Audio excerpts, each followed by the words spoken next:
ကဲမော်ဟင်းကားဆိုင်လဲရောင်းပြီးသွားပြီတိမ်ပြီးသွားပြီရွှေကုံစံတွေလဲရောင်းပြီးသွားပြီပြောမှာပေါ့ဒလီတွေအကုန်အပ်ပြီးသွားပြီလွတ်ပြီးသွားပြီပို့ပြီးသွားပြီအခု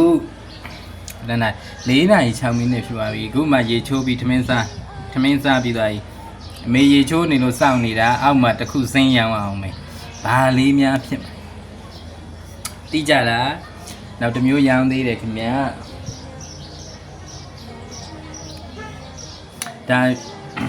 မကြီးနှစ်ကောင်းလျှော်ရင်းနဲ့ကောင်းလျှော်ထားတာအိုးဒီမှာထမင်းထိုင်စားတာကောင်းမှာအပူတွေကိုရှိန်နဲ့အပူတွေခိုးတွေထွက်နေတာတဲ့အပူတွေခိုးတွေကိုရှိန်နဲ့ထွက်နေတာထမင်းစားနေနေအဲ့မကြီးနှစ်ကကြတော့အပူတွေခိုးတွေထွက်တယ်နောက်ဥယျာရားရနာပျောက်တယ်ပေါက်ပျောက်တယ်နောက်သပင်းဖြူတာကိုကာကွယ်ပေးတယ်ပြောရနော်ဖြူပြီးသားသပင်းတွေတော့ပြန်နှက်ဖို့စုမတောင်းနဲ့ဇရာကိုညာလို့မရနောက်ပြီးတော့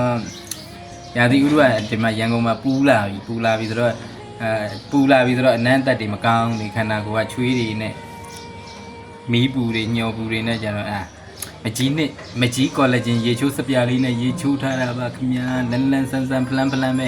အေးရေးတွေပြက်နေရနော်ဒီရက်ထဲအလုပ်တွေရမ်းများလို့ပင်ပန်းနေတယ်ဒါပေမဲ့မကြီးကော်လာဂျင်ရေချိုးစပြားလေးနဲ့ရေချိုးလိုက်ရင်မှလန်းဆန်းနေတာပဲသူကမကြီးကော်လာဂျင်ရေချိုးစပြားကကြတော့ဂျိုင်းချွေးနဲ့နန္နာရီပျောက်တယ်ဂျိုင်းပတ်စော်နန္နာရီပျောက်တယ်ချွေးနဲ့နန္နာရီပျောက်တယ်အသားရည်ရာရနာရီပျောက်တယ်အကျော်ပြက်ရာတွေကိုတိတမှိမ့်ပျောက်ကင်းစေပါတယ်ခင်ဗျာအဲ့တော့ဈေးစင်းရောက်မှာမတကားပိတ်ဖို့အမေကရေချိုးနေလို့စောင့်နေခုပဲသမင်းစားပြီးတာပါခင်ဗျာဈေးရလည်းမရောင်းလို့မရဘူးမှန်တကယ်ဆိုရင်တော့မော်ဟင်းကားဆိုင်သိမ့်ပြီးနားချင်တာအရင်ကဆိုရင်မော်ဟင်းကားဆိုင်သိမ့်ပြီးတာနဲ့မနေ့အတွက်ကိုငပြောပင်တွေပါလှီးပြီးအိပ်ပြီးတခါလေကြာရင်ဒီလိုအချိန်နဲ့အိပ်လိုက်နောက်တနေ့မနေ့ဆိုင်ထွက်ခါနီးမနေ့3 နာရီခွဲလောက်မှပြန်ထအခုရွှေကုံစံနဲ့တွေ့နောက်အလုပ်တစ်ခုနဲ့တွေ့ပြီးတော့လုံးဝမအိပ်ရ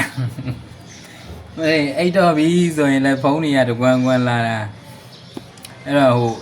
အိတ်နေနဲ့ခဏလေးမှင်းအိတ်ပြော်လုံးရှိသေးတယ်ဖုံးကလာပြီဆိုရင်ဟို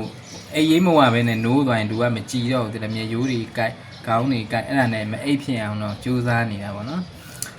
အမှားလေးတွေလည်းဘယ်မျိုးကဒီရွှေကုန်းအစားရှောင်စရာမလိုပဲအစီကြပိုက်ချက်ဝင်းမှန်စီတယ်ဒီရွှေကုန်းစံအစီကြပိုက်ချက်ချင်းစော်ကားယူတွေလည်းလိုချင်မှာယူလို့ရပါတယ်ခင်ဗျာအိမ်ရောက်ငွေချေပို့ဆောင်ပေးတာဖြစ်ပါတယ်ဒီရွှေကုံစံထုတ်တဲ့နန်းဆန်ခေါင်းလျှော်ရည်တွေကတော့လောလောဆယ်ကုန်နေပါပြီ